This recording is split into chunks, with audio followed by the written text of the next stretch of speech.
Ramily, welcome into a brand new episode of the Rams Report presented by Prize Picks. Guys, on today's show, I've got a couple things that I want to discuss. ESPN, or excuse me, this is actually Sports Illustrated, has put out a list of the top coordinators in the NFL, and they talked about the Rams guys, and it kind of got my gears turning about, you know what, I don't know if we've done a full enough job of talking about what our new offensive coordinators bring to the table and how things are going to change for our defensive coordinator, Chris Shula, with the new horses that he's got at his disposal. Jaylen Watson, Trent McDuffie, Myles, Garrett, lot of fun stuff to discuss there. But before we get into all that, we're going to talk about this more in depth in a video that comes out tomorrow. But I want to talk about a little bit more news on the Aaron Donald front. So Myles Garrett yesterday posted an Instagram story, and this kind of got the gears going for Rams fans again on the Myles Garrett front. And there's been a lot of people that are looking at this and going, I think it's kind of a nothing burger, and we'll talk about it. But first, let me just show you. Let me show you what Myles Garrett posted on his Instagram story. Okay, so unpacking here, and it's clearly an Aaron Donald St. Louis Rams jersey, or maybe early Los Angeles Rams jersey. I think, this definitely would have been early Los Angeles Rams, now that I'm thinking about it, because Garrett was a 2017 draft pick. So yes, this would have been one of the first couple of years in Los Angeles where they were still wearing the Millennium Gold before they switched over. So there it is. He's unpacking, displaying his Aaron Donald jersey. Could just be exactly that, just unpacking, and just wanted to share with everybody that he's got something that very few people have, which is a signed and personalized Aaron Donald game-worn jersey. Sick, Myles. Nice flex.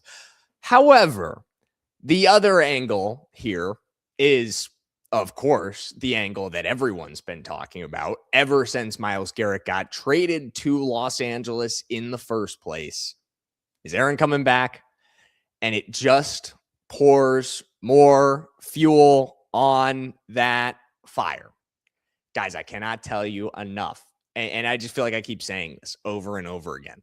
It's just more fuel on the fire. It's more smoke in this situation. It feels like we're being toyed with a little bit here, guys. Does it not? It feels like everybody's kind of playing games. Like everybody knows what's going on except for us, and we're all just kind of left out in the dark. But I saw, I think it was Sheriff Joe Baggs on Twitter today. Shout out to him and First and Tuna. They do a great little podcast together. He said, if Aaron isn't coming back, he's kind of a dick at this point. And I hate to say it, but I kind of agree. And I don't think he is that. I think he's genuine, and I think he is going to ultimately come back. So that's that on the Aaron Donald front for now. And again, we'll talk a lot more Aaron Donald in a video that I've pre-filmed for tomorrow for you guys. I actually pre-filmed a little while ago on a lot of the updates that we've gotten over the last week, a lot of the smaller ones. I kind of wanted to compile them in one big Aaron Donald smash post. So hopefully they don't announce anything before that comes out, because it's going to make it a little redundant.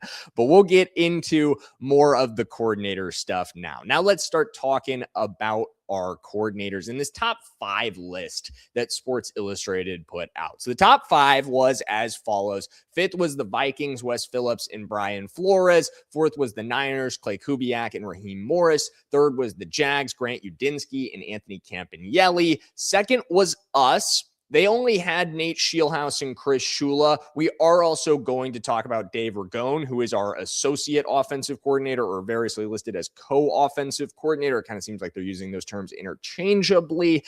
But then first, they went with the Broncos, Davis Webb and Vance Joseph. So in just a minute here, we're going to dive deep on all 3 of those guys, on Nate Ragone, on Nate Schiel House, Dave Ragone, and Chris Shula. But before we get into all three of them, what they bring and how things are changing for them this season, I've got to give a shout out to the sponsor of today's video, guys, and that is our friends over at Prize Picks. Guys, if you're a regular viewer of the Rams Report, you know all about America's #1 sports picks app, Prize Picks, and that it's definitely my favorite place to play daily fantasy. But if you've never heard of Prize Picks before, this is your first time tuning into the Rams Report, then you need to try them out. If you're already a fan of daily fantasy, it's never been easier to play than it is with Prize Picks. All you have to do is pick from 2 to 6 players.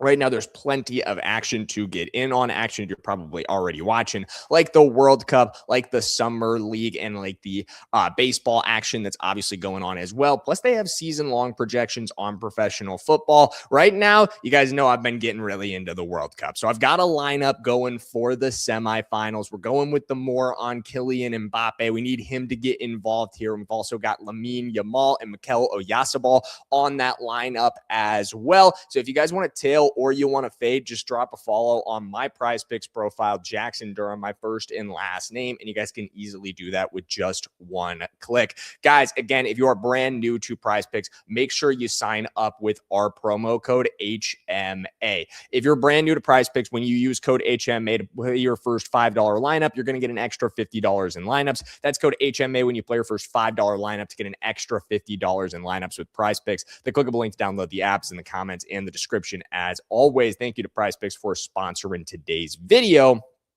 Let's start talking coordinators here. Let's dive deep here. Here was Gilberto Manzano of Sports Illustrated on our coordinator duo. Again, I would more call it a coordinator trio, but he did not at all reference Dave Ragone in this, or Dave Ragone, excuse me. So he said, this might appear as a coaching duo getting a bump in these rankings for the benefit of having worked under McVay, who's known for developing future head coaches. But Shula and Schiel House have received interviews in the latest hiring cycle for reasons other than working under McVay. Shula quickly expanded on what Morris did before leaving for Atlanta in 2024 and did that with a front office that didn't spend much money on that side of the ball. That's something we're really going to dive deep on today because I think it's just changed the game for Chris Shula. After the team stopped neglecting the defense this offseason, there's a strong possibility that this becomes the best defense in football after the trades for Myles, Garrett, and Trent McDuffie. Scheelhaase is only entering his third year as an NFL head coach, just an NFL coach, but he earned plenty of respect for the work he did as the offensive coordinator at Iowa State. He might not call the plays as McVay's offensive coordinator, but he showed his worth last season as the passing game coordinator by taking the Rams offense to new heights and helping Matthew Stafford capture his first MVP. Okay, again, for those of you not familiar with the full structure of our coaching staff right now, there is another player in the picture that Gilberto completely does not mention, and that's Dave Ragone, our quarterback coach, someone that I think is a lot more important to this than a lot of people are going to give him credit for, especially Gilberto here in this little article. Not that I'm saying he did a bad job of writing up for Schiel House and Shula, but I don't think you can totally neglect what Dave brings to the table and why he's there to begin with. I think it has a lot to do with Stafford. We'll honestly start with him since I'm already kind of talking about him. So I think what Dave brings to the table is that relationship with Stafford. And we've seen in the 2 seasons that Stafford has been there that Dave has been able to analyze his game and help him go to new heights. In the last 2 years, Matthew Stafford has a passer rating of 102 with 8,469 yards, 66 touchdowns, and 16 interceptions in 33 games. I mean, it's the best stretch of his career. He wins an MVP with Ragone as his quarterback coach. Ragone himself, a former quarterback, if you're not familiar with his own story. But I think our head coach, Sean McVay, sums it up quite well on what Ragone brings to the table and what makes him special is the way he's able to tailor his coaching to the individual he's working with. I think that's what Stafford loves about him. But again, it's bigger than Stafford. He wasn't just Stafford's quarterback coach. He was also Stetson's quarterback coach, getting growth out of him. We saw the best preseason of Stetson's career, obviously alongside the best season of Matthew Stafford's long NFL career.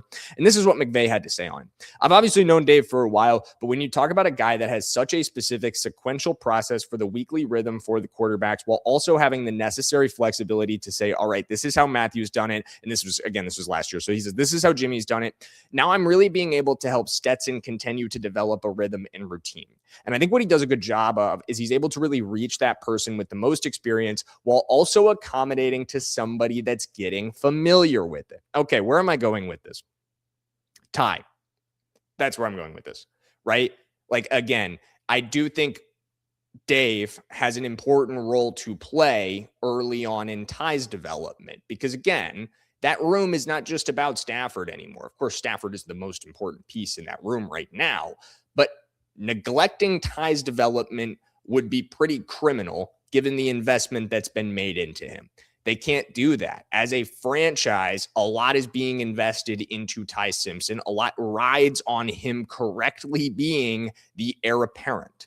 So that's where the development comes in. That's where Ragone is so important. I think allowing Schiel House to be kind of the active offensive coordinator there, not that he doesn't have a game day role as well, but that's somebody that can really hone in on the quarterbacks and working directly with them, but especially with Ty as he continues to develop. Because again, we're going to talk about Nate more in a minute here, but I think there's a pretty good chance that Nate is gone after this season, that some other franchise looks at Nate and his body of work, and they almost did this last season.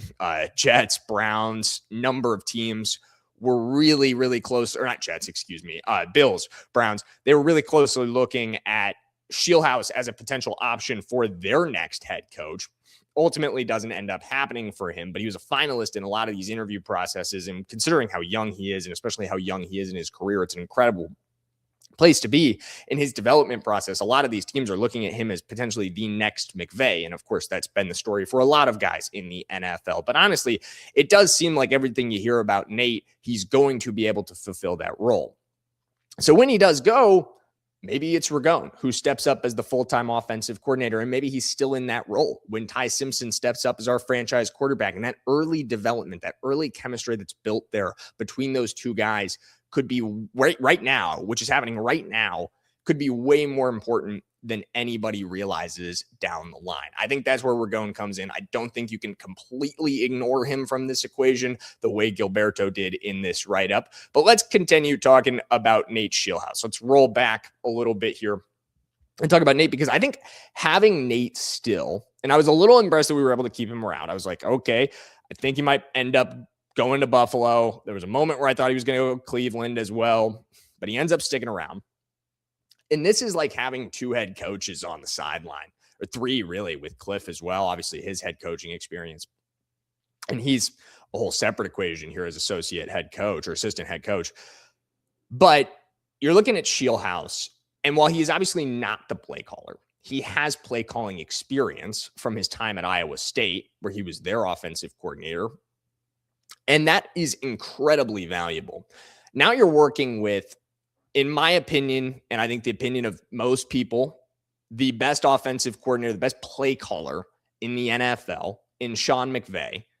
Now you have two other guys who are offensive gurus, worthy of being head coaches, on the sideline with you in Cliff Kingsbury and in Nate Schiel House. That is incredibly valuable.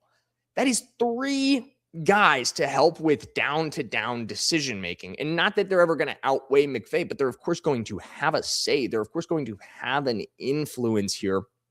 And I think the other thing that gets incredibly underrated with Nate, beyond his connection to Matthew Stafford, is his connection, which is, of course, real. It absolutely is. It was, again, not to give all of the credit for last season to Dave Ragone. I know we talked heavily about how he resulted or helped get the best season of Matthew Stafford's career. A lot of that also should go to Nate Schiel House and to Sean McVay as well in their roles. But we've heard guys like Puka talk about how Nate can be that emotional connector for this locker room between some of its younger members and some of its veterans. And I think, like, we've heard at times through Matthew Stafford's wife talk about, hey, you know what? Stafford at this point in his career can sometimes struggle with directly communicating with some of the younger guys on this team. It is a hard age gap to manage with when you are ultimately 14 years older than some of your coworkers, guys that grew up watching you play, guys that have so much respect for you. It can be hard to meet them where they're at. But I think a guy like Nate can kind of connect everybody. because, of course, as a head coach, he's respected by a guy like Stafford. Or not head coach. I keep saying head coach because he's going to be one next year. As a coach, he's respected by a guy like Stafford because of his position, but he's also able to connect with guys like Puka, who are so much younger. And I'm not trying to say that Puka and Stafford don't have a great connection, because I do believe that they do. But I think part of that is credit to Nate. And we've heard Puka talk about that. And we've heard Puka talk about how they've kind of come up together, how their relationship is incredibly strong as well. It just feels like he is somebody who understands the locker room from a player perspective, having been a player himself. And he is able to bring that into work with him every single day. And again, you're just dealing with an incredibly high caliber individual from a mind perspective and from a experience perspective at this point. I know he's only got 3 years of experience at the NFL level, but he has a lot of experience going back to the college level. I'm incredibly, incredibly happy that we were able to keep Schiel House around, because I think he's awesome piece. And he's going to go on to a ton of success. And I think this staff is going to get looked at in a number of years with Shula, who I do believe is also set to be a head coach at some point as well. Had interviews in last year's cycle, and we're going to talk about him in 1 second here. I think people are going to look back at this staff and just go, my gosh, man. Like, I think it'll be very similar to the way people looked at that Washington staff that had McVay, Shanahan, Mike McDaniel, names I'm forgetting off the top of my head right now. Brian Flores, I think, was on that staff. All of these incredible coaches that were in one place at one time. And it, for Washington, it honestly did not result in much, but I do believe it's going to result in incredible success here, because the on-the-field talent is so much better working with these guys. But I do believe it's going to be similar, where you look back at this staff as just like, that's an all-star crew. That is an unbelievable staff that the Rams were able to not only put together, but keep together, with a lot of these guys having already been there last season, but getting promoted up and being willing to stay. And, kind of the Rams getting a little bit lucky with some of these other franchises going in different directions. And obviously we lost Mike LaFleur, but keeping a guy like Nate Scheelhaase, who's also in contention to take on one of these roles, I think it's incredible for this team. But let's talk Chris Shula, because I think Chris Shula is somebody that maybe gets a worse rap than he deserves at times. And largely because I think Gilberto Manzano, I had a little bit of criticism for him with the Rigoni neglection, which, again, understandable. But I do think what he did a great job of elucidating and highlighting well was, hey, Chris Shula is a great coordinator, but this Rams front office has not done a good enough job of supplying the defense that he was coordinating for with quality pieces on the back end. They'd done a fine job on the front. Up front, we saw that success going out and getting Poona Ford, drafting Jared Verse, drafting Fisk, drafting Byron Young a couple years ago. That was a hit in the 3rd round. And you get a coalition there that can work really well. Did never invest a lot into the linebacker core, and never really invested a lot into the secondary up until this season. And you saw the pain of that last year, especially when you have this offense that's so incredible, that can score almost at will, but a defense that gets scored on just as easily. And I think that was the frustration for so many fans. And you want to finger to point at that isn't just a player. And obviously you can blame so many of these players, but I think ultimately a lot of fans come back to Chris Shula, and there was a lot of frustration. And I would see that in my comments. I saw that on Twitter, but I think it's unfair at the end of the day, because as a coach, as a coordinator, at the end of the day, you can only do so much. You can only do so much to put guys in position to succeed. And I'm not saying that Chris Shula was perfect. That's not my point. But he is a high-level defensive coordinator. Trust me, 32 teams would be really happy about having Chris Shula as their defensive coordinator, because he routinely puts his guys in position to succeed, but he cannot overcome on-field talent being subpar, and that was at times the case for the Rams. And mentality, we heard about that from Jared Verse himself, was, of course, sometimes off as well. And that's not things that Chris Shula is capable of overcoming. Those are not things that even a unbelievable defensive coordinator can overcome. But when you give him pieces like Myles Garrett, like Trent McDuffie, like Jaylen Watson, real tangible investment into the defensive side of the ball with unbelievable all-pro players, you're going to see results. I agree. This is going to be the best defense in the NFL this season. I don't think it's going to be particularly close.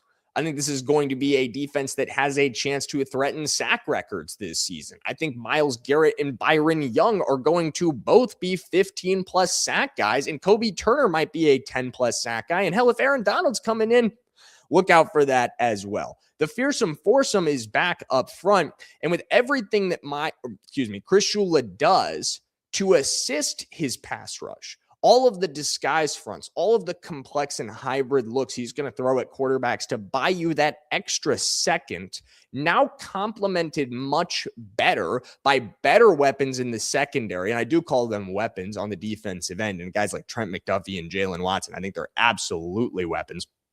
You've got better tools to work with on the back end there. You've got Trent McDuffie. You've got Jaylen Watson. Cam Kinchens gets better every single year. We've seen the growth there. I love the fact that they brought back Cam Curl. I think we saw excellent play from him in the biggest moments of last season. I feel confident in this new group in the secondary. And I do think it's going to get results.